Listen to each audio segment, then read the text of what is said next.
Nosotros votamos en contra y entonces, bueno, quiero que quede claro que esa es nuestra posición. En ningún momento nos hemos posicionado a favor de la LOMCE, más bien hemos sido muy críticos desde el primer momento. Y finalmente el voto nuestro ha sido negativo. Lo que sí es verdad es que nosotros en ningún momento hemos estado en ningún frente, es decir, nuestra postura ha sido siempre abierta al diálogo con el Gobierno y con otros grupos parlamentarios. Nuestra posición no ha sido de oposición tajante a cualquier tipo de reforma. De hecho, nosotros sí pensamos que es necesaria una reforma del sistema educativo.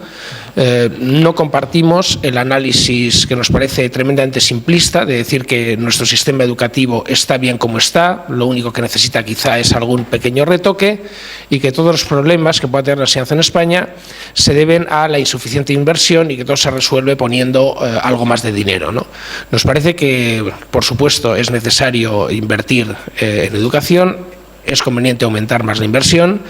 Desde luego nos hemos opuesto totalmente a los recortes, como ha dicho Rafa, no voy a insistir en ello, a los recortes en educación. Pero, desgraciadamente, también pensamos que no es suficiente con invertir más, también es necesario invertir mejor y es necesario hacer una reforma del sistema actual. Realmente, ya de entrada, la LOMCE es bastante, si se me permite la expresión, chapucera desde el punto de vista legislativo. Porque no es una nueva ley de educación, sí es una ley orgánica de educación, pero es una ley que se presenta como una reforma de algunos artículos de la ley orgánica de la ley vigente. Con lo cual ya se hurta muchas cuestiones al propio debate en el propio Parlamento. Porque al debatir la LOMCE se puede debatir o enmendar lo que dice la LOMCE. Es decir, aquellos aspectos de la legislación actual que la LOMCE propone modificar. Pero aquellos que la LOMCE no proponía modificar quedaban fuera del debate. O sea que ya, en lugar de hacer una nueva ley, en realidad lo que se hacía era una reforma de la ley en la que solo se podía debatir aquellos aspectos que ya el proyecto de ley consideraba que se debían debatir. Incurre de nuevo en la manía de meter todo en una ley orgánica, en la que parece que la ley orgánica tiene que diseñar desde los aspectos más generales del sistema educativo hasta el color del que tienen que estar pintados los pupitres. O sea, son unas leyes que llegan a un nivel de detallismo que para introducir una asignatura, quitar una asignatura, modificar la inscripción de una o que pase del carácter de optativa a no optativa o de ser optativa de una modalidad de bachillerato a serlo en dos, hay que modificar la ley, hay que ir al Parlamento y tiene el Congreso de los Diputados que modificar una ley orgánica. Entonces, bueno, hay montones de cosas que el sistema que debe adaptarse permanentemente y ser flexible, lo que tiene que tener es un núcleo legislativo que establezca cuáles son los pilares fundamentales en las líneas maestras y luego tener cierta flexibilidad para que por decretos leyes, por reglamentos, etcétera, etcétera, se puedan modificar. Nosotros pensamos, y en esto estamos de acuerdo con algunas otras organizaciones sindicales, que para empezar, la ley orgánica, muchas de las cosas no es que estemos de acuerdo ni en desacuerdo, estamos en desacuerdo en que se tenga que pronunciar sobre eso una ley orgánica. La ley orgánica lo que debe pronunciarse es sobre todo sobre la cuestión de la distribución de competencias y el diseño general y algunos aspectos fundamentales centrales del sistema educativo y dejar cierta margen para que el propio sistema se vaya adaptando o modernizando sin necesidad de estar continuamente volviendo a revisar la Ley General de Educación, se llame como se llame. Insiste mucho la ley, sobre todo en el preámbulo, en algo en que no es una ley ideológica, sino que es una ley que está basada en la observación de las mejores prácticas y el análisis objetivo de los problemas de nuestro sistema educativo. Se le puede aplicar el refrán de dime de lo que presumes y te diré lo que careces, porque sí es, contra lo que dice, sí es una ley ideológica. Por un lado, así como inicialmente sí parecía que quería abordar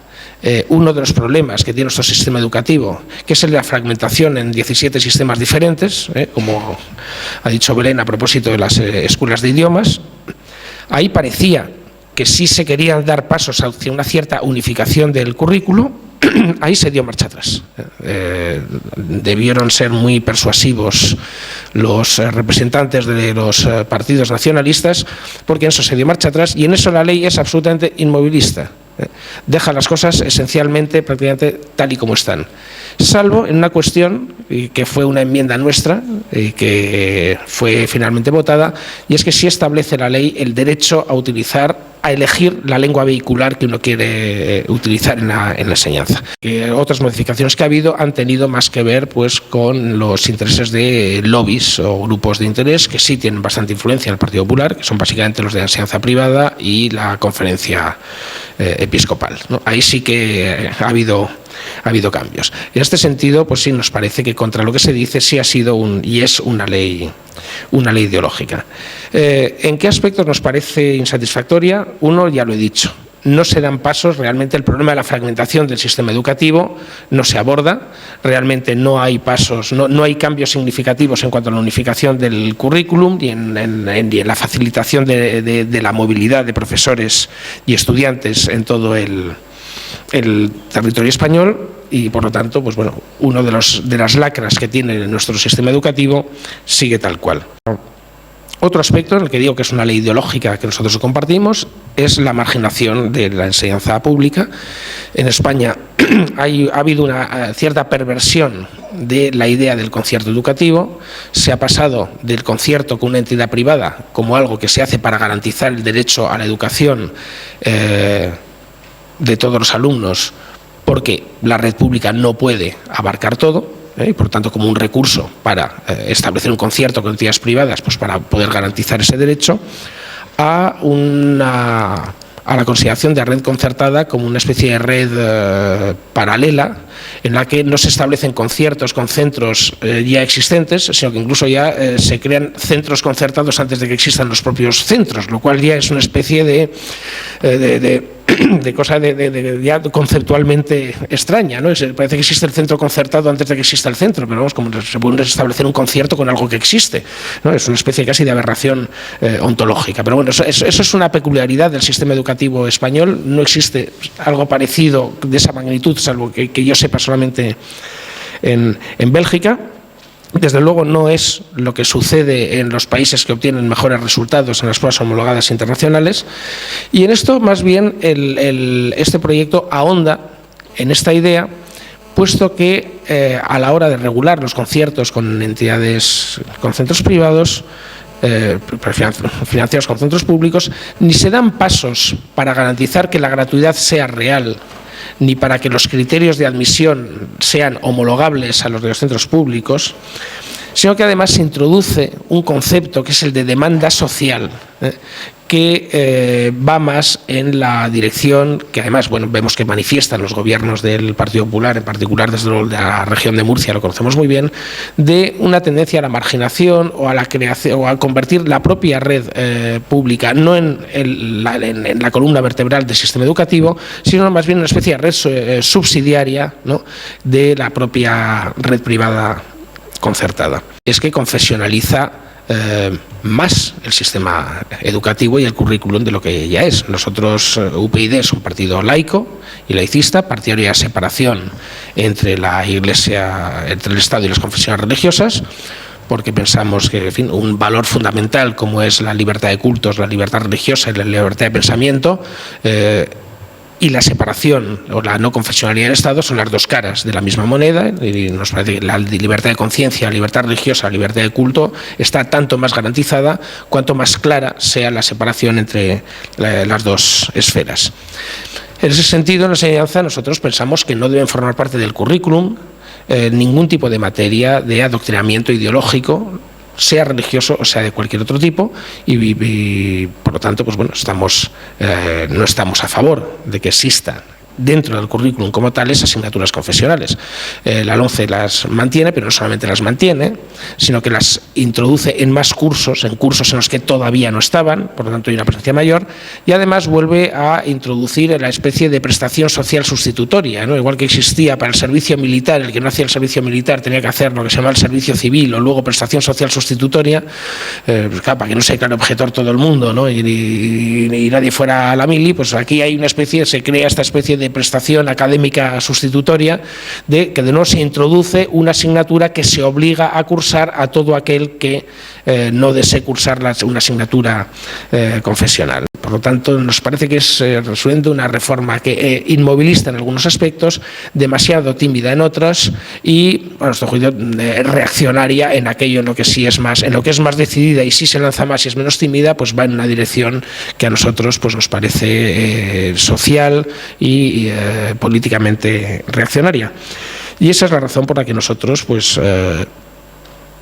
sin habernos unido, y se nos ha criticado mucho por no unirnos suficientemente a las mareas, pues nosotros hemos votado finalmente que no. Sí que puedo decir que nosotros no es que hayamos intentado votar que sí, pero sí hemos intentado mejorar la ley y hemos intentado hacer lo posible para que el resultado fuera una ley que nosotros pudiéramos votar. Nuestra oposición no ha sido de no desde el minuto cero,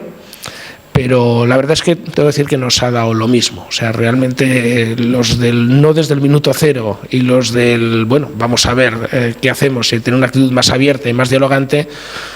pues al final el resultado ha sido más o menos el mismo, ¿no? Realmente sí ha funcionado un cierto pacto de hierro entre Partido Popular y Partido Socialista, en el fondo, para la cuestión competencial y los partidos socialistas no tocarla, y luego también una oposición y un debate y un tirarse los trastos a la cabeza más por prejuicios ideológicos que realmente por un análisis sereno de lo que es el sistema educativo. Y nosotros pues nos hemos quedado, como buen partido transversal que somos, pues nos hemos quedado un poco pues atravesados, es decir, nosotros no hemos hecho esos juramentos del juego de pelota de prometemos que en cuanto haya una mayoría extinta derogaremos esta ley. Bueno, pues haremos esta ley, pues por supuesto nosotros votamos que no, pero vamos, si eso significa la adhesión a lo que hay ahora actualmente, simplemente derogar la ley y dejar esto como está, como si fuera el mejor de los mundos posibles, pues esa es una movida a la que tampoco nos vamos a apuntar. Pero bueno, en eso seguimos y esa va a ser la posición que siempre vamos a intentar tener, de buscar el consenso, pero desde luego a la hora de la verdad, si realmente una ley nos parece que no es adecuada, pues votaremos en contra, la proponga quien la proponga, que es lo que hemos hecho ahora, lamentando mucho que se haya desaprovechado una vez más la oportunidad de hacer una ley